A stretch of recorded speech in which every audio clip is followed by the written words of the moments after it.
We remember that freedom is not free. We have to work at it, nurture it, protect it, and even sacrifice for it. May we never forget. That was 37-year-old Alex Jeffrey Pretti. He is now the second U.S. citizen killed by federal agents in Minneapolis this month. Pretti was an ICU nurse who cared for veterans at the Minneapolis VA hospital. And that video you just saw is circulating online from the son of one of his patients. It shows him reading a final salute for a patient who died back in December of 2024. We want to warn you, though, the next video we're about to show you is graphic. Cell phone footage from the scene shows agents pushing Pretti to the ground before at least one of them shoots him multiple times. CBS News reviewed these videos, and we noticed Pretti was holding a cell phone in his right hand and nothing in his left. The videos also show an officer took a gun from Pretti's waist right before another officer killed him. Police say he was licensed to carry that gun. Shut it down! Shut it down! Shut it down! As you saw there, thousands of people marched through the streets of downtown Minneapolis just over the weekend, demanding federal agents leave the city. Meanwhile, local and federal officials are sharing mixed reactions to what happened. This individual showed up to impede a law enforcement operation and assaulted our officers. They responded according to their training and took action to defend the officer's life and those of the public around him. What are they doing? They're not investigating the person that killed our citizens. They're investigating us. This is political retaliation. This is about a political narrative, and that narrative is making people less safe. This is an inflection point, America. If we cannot all agree that the smearing of an American citizen and besmirching everything they stood for and asking us not to believe what we saw, I don't know what else to tell you. This has to be the moment. Someone has to be accountable. All right, let's go live to Minneapolis with CBS News correspondent Lana Zach. Lana, today federal judges will hear two separate cases related to the ongoing surge of immigration agents in Minnesota. What can we expect from that?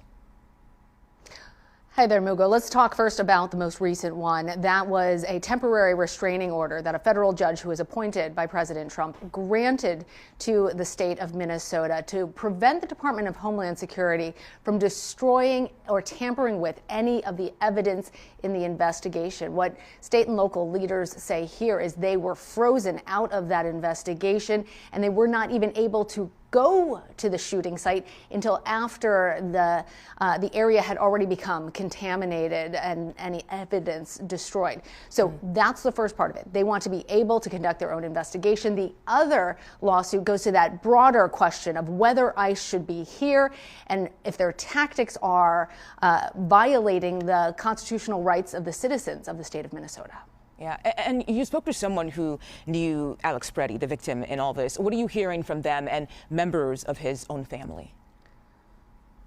Yeah, so I spoke with Robert Alvers. He knew Alex Pretti back when they were both at the University of Minnesota, and he described him as such a caring, bright guy at that time, and I asked him about the allegations that he was a domestic terrorist. He said that was absolutely ridiculous. He was one of the kindest, nicest guys, and that he would actually be proud if his own children grew up to be like Pretti. As you saw in that video, we also know he was a nurse, an intensive care nurse, serving veterans at the VA hospital here. So the people who knew him seem to have a very different description of this person than the narrative that the federal government initially came out with. Yeah. Lana Zach, thank you so much for your reporting. Let's turn now to how the White House has responded to all of this. In an exclusive interview with the Wall Street Journal just last night, President Donald Trump says his administration is reviewing everything about the Minneapolis shooting. CBS News senior White House correspondent Weijia Jiang joins us live outside the White House. And Weijia, what more did the president have to say about this? Omugo, the president declined to answer whether he believed the officer involved acted wrongly in this situation, which is notable considering other administration officials have said otherwise. But the president said, as you mentioned, that they would review everything and then come out with a determination. It is also notable, though, that he said, I don't like the shooting, I don't like it, and pointed out the fact that Alex Pretti did go to the scene where ICE officers were working and that he had a gun. But I would say that he was cautious compared to other remarks that the president has made in the past with regard to other incidents in Minnesota, clearly being careful with his words here, Mugo. Yeah, and we understand the administration is sending a new face to Minnesota. Who is it?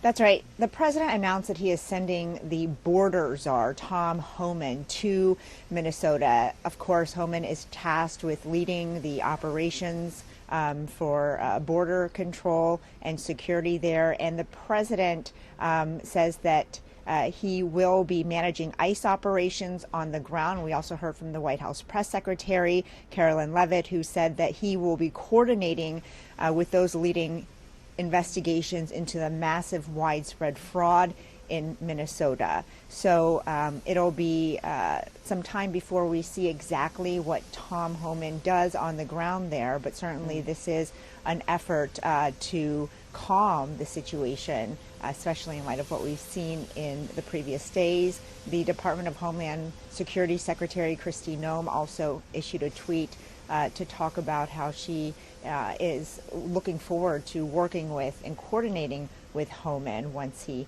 arrives there. Okay, Weijia Jiang outside a snowy White House for us today. Thank you so much for your time.